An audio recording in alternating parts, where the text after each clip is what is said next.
సదాశివసమారంభాం వందే గురు పరంపరాం. ఇంతటి అపూర్వమైన శక్తివంతమైన క్షేత్రం ఉంది అని నాకు తెలియదు. ఖంబాద్రి అని కింద చూడగానే అయితే ఖమ్మం పేరు ఇక్కడి నుంచే వచ్చింది అనమాట. అంటే ఖమ్మానికి మూలస్థానం ఈ క్షేత్రం. అలాగే లోపల గుహలో కూర్చుంటే అసలు అక్కడ ఉన్న అసలు ఆ పాజిటివ్ వైబ్రేషన్, ఆ శక్తి గురించి మాటల్లో చెప్తారు. చాలా అద్భుతం, చాలా అద్భుతంగా.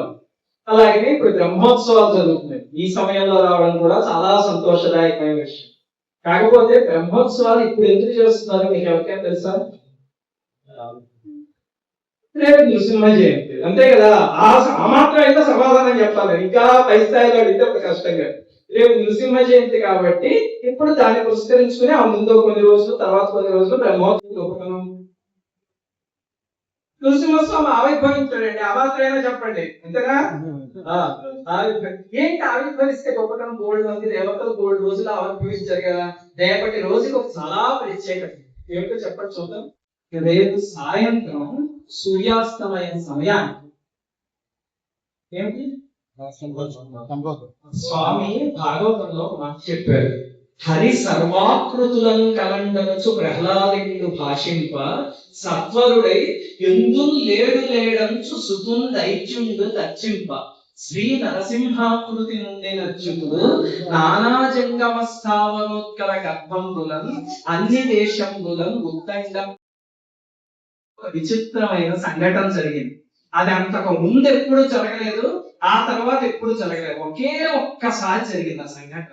ఏమిటండి ఆ సంఘటన అంటే, ప్రహ్లాదుడు ఒక మాట ఇచ్చేశాడు.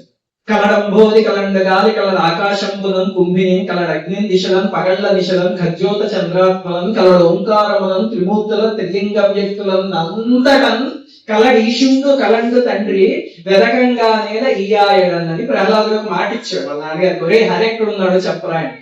ప్రహ్లాదుడు చాలా తేలిక మధ్య చదివేసాడు, అయిపోయింది. కానీ ఇప్పుడు నెత్తి మీద పెద్ద భారం ఎవరికి పడింది అంటే నారాయణమూర్తి. ఏమిటి, ఏ మాట ఇచ్చేసారు ప్రహ్లాదుడు? చాలా సింపుల్ గా చెప్పేశారు. భగవంతుణ్ణి భక్తుడు అంతగా ఇబ్బంది పెట్టిన సంఘటన అసలు పురాణంలో ఎక్కడా లేదు.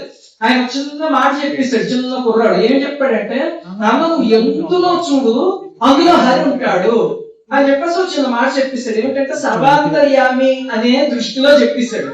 కానీ నారాయణుడికి అది ఎంత పెద్ద భారం అయిపోయిందంటే అదే పోతనగా చెప్పారు. హరి సర్వాకృతులను కలండనుచు ప్రహ్లాదుండు భాషింప. భక్తుడేమో నువ్వు ఎందులో చూడు, ఈ స్తంభంలో చూస్తావా, ఈ సింహాసనంలో చూస్తావా, ఈ సభలో చూస్తావా, ఈ గోడలో చూస్తావా, నీలో చూస్తావా, నాలో చూస్తావా, అమ్మలో చూస్తావా, పరివారంలో చూస్తావా, ఎందులో చూడు నారాయణుడు కనిపిస్తాడు అని మాట ఇచ్చేయగానేట ఆ భక్తవాత్సల్యంతో, అయ్యో నా భక్తుడు మాట ఇచ్చేసాడు, 5 ఏళ్ల పిల్లవాడు, ఇప్పుడు వాళ్ళ నాన్న హఠాత్తుగా ఇదో ఇందులో ఉన్నాడా అని చెప్పి దీన్ని పగలగొడితే అందులోంచి నేను రావాలి. అది కూడా ఆయన మామూలు స్వరూపంలో వచ్చేస్తే ఆయనకి తేలిక. వైకుంఠవాసులాగా శుభ్రంగా శంఖచక్ర గదాపద్మాలు గుచ్చుకుని వచ్చేస్తే ఆయన సస్వరూపం వచ్చేయచ్చు. ఇక్కడ అలా కుదరదే. వీడి నాన్న ఎన్నో కండిషన్స్ పెట్టాడు. అంటే మనిషి కాకూడదు, మృగం కాకూడదు, ఆయుధాలతో చంపకూడదు, ఇలా ఇంత పెద్ద లిస్టు పెట్టాడు.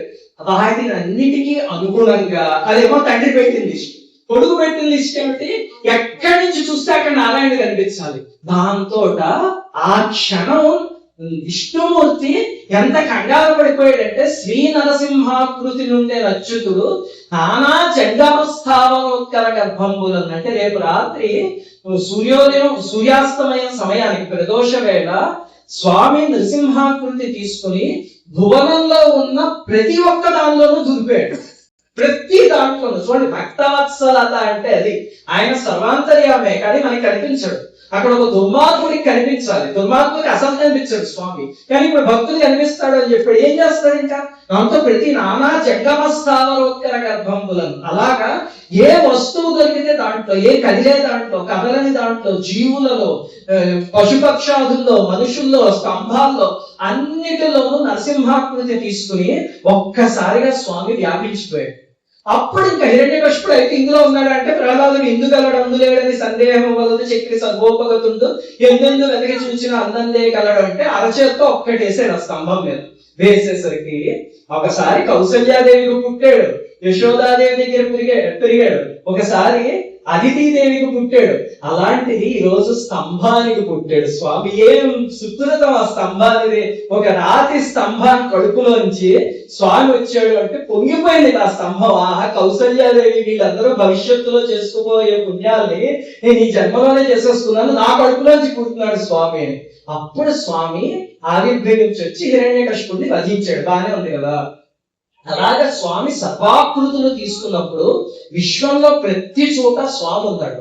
కానీ కొన్ని చోట్ల మహర్షులు దాన్ని ఐడెంటిఫై చేస్తారు. అలాంటిదే ఈ ప్రదేశం.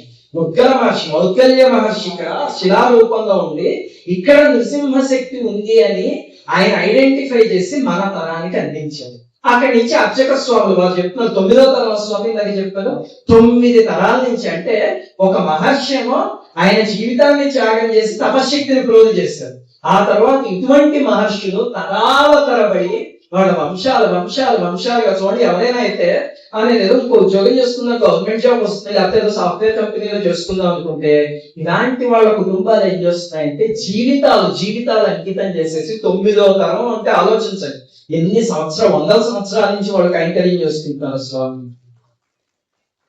అలా చేస్తే అప్పుడు ఎప్పుడో నృసింహ జయంతి రోజు సాయంత్రం స్వామి అన్నిటిలోనూ తన స్వరూపాన్ని చూపించిన ముహూర్తాన్ని ఇప్పుడు ఈ కాలం మౌద్గల్య మహర్షి ద్వారా మన వరకు తీసుకొచ్చారు.